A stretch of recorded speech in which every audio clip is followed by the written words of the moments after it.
नमस्कार दोस्तों। अक्षय तृतीया व्रत कथा एवं पूजन विधि। अक्षय तृतीया का महत्व। अक्षय तृतीया जिसे आखा तीज भी कहा जाता है, वैशाख मास की शुक्ल पक्ष की तृतीया तिथि को मनाई जाती है। यह पर्व हिंदू धर्म में अत्यंत पवित्र माना जाता है और इसे अबूझ मुहूर्त माना जाता है। यानी इस दिन किसी भी शुभ कार्य जैसे विवाह, मुंडन, गृह प्रवेश आदि के लिए पंचांग देखने की आवश्यकता नहीं होती। अक्षय शब्द का अर्थ है जो कभी क्षय न हो, यानी कभी समाप्त न हो। इस दिन किया गया दान, जप, तप, पूजा पाठ, स्नान आदि अक्षय पुण्य प्रदान करता है। यह दिन भगवान विष्णु, माँ लक्ष्मी, भगवान परशुराम और कुबेर जी की विशेष कृपा प्राप्ति का अवसर माना जाता है। अक्षय तृतीया व्रत कथा। पौराणिक कथाओं के अनुसार प्राचीन काल में एक अत्यंत निर्धन ब्राह्मण दंपति थे। वह अत्यंत धार्मिक थे, परंतु आर्थिक स्थिति इतनी खराब थी कि दो वक्त की रोटी भी मुश्किल से मिलती थी। एक दिन ब्राह्मण ने अपनी पत्नी से कहा, मैं जंगल जाकर तपस्या करूंगा ताकि हमें इस जीवन की दरिद्रता से मुक्ति मिल सके। ब्राह्मण तपस्या हेतु जंगल चला गया। वर्षों की तपस्या के पश्चात भगवान विष्णु ने प्रकट होकर कहा, वत्स, मैं तुम्हारी तपस्या से प्रसन्न हूँ, कुछ मांगो। ब्राह्मण ने कहा, प्रभु, मैं ऐसा कुछ चाहता हूँ जो कभी समाप्त न हो, जिससे मैं अपना और दूसरों का जीवन भी सुखमय बना सकूं। भगवान विष्णु ने उसे एक अक्षय पात्र दिया, एक ऐसा बर्तन जिसमें रखा गया अन्न कभी समाप्त नहीं होता। ब्राह्मण ने उस पात्र को घर लाकर अपनी पत्नी को दिया। वह पात्र एक वरदान सिद्ध हुआ। अब ब्राह्मण दंपति हर दिन आने जाने वाले संत, ब्राह्मणों और गरीबों को भोजन कराते और उनका जीवन पूरी तरह बदल गया। यह सब वैशाख शुक्ल तृतीया के दिन घटित हुआ था। तभी से यह दिन अक्षय तृतीया के रूप में मनाया जाता है और इस दिन किए गए पुण्य कर्म कभी क्षय नहीं होते।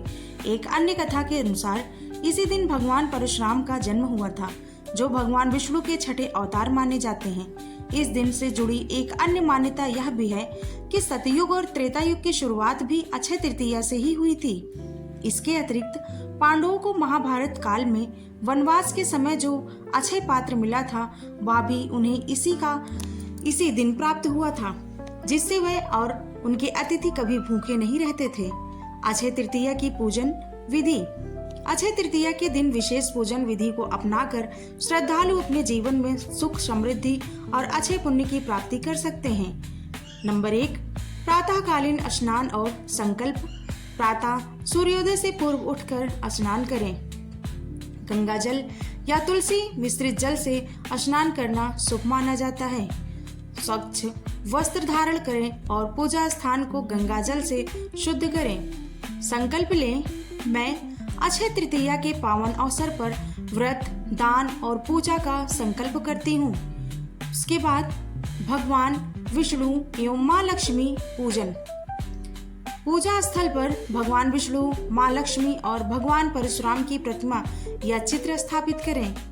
फिर दीप प्रज्वलित करें और धूप, दीप, अक्षत, चंदन, पुष्प, नैवेद्य आदि से पूजन करें।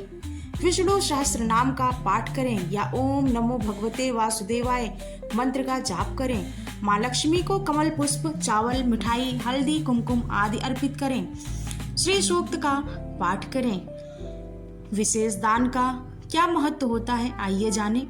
इस दिन जल, अन्न, वस्त्र, चंदन, गीता, छाता, जूते, शरबत, सत्तू, घी, फल और गाय आदि का दान करने से अच्छे फल की प्राप्ति होती है। गरीबों, ब्राह्मणों, गायों, संतों को भोजन कराना अत्यंत पुण्यदायक माना जाता है। तुलसी जल अर्पण और सूर्य को अर्घ्य देना चाहिए। तुलसी के पौधे को जल देना चाहिए।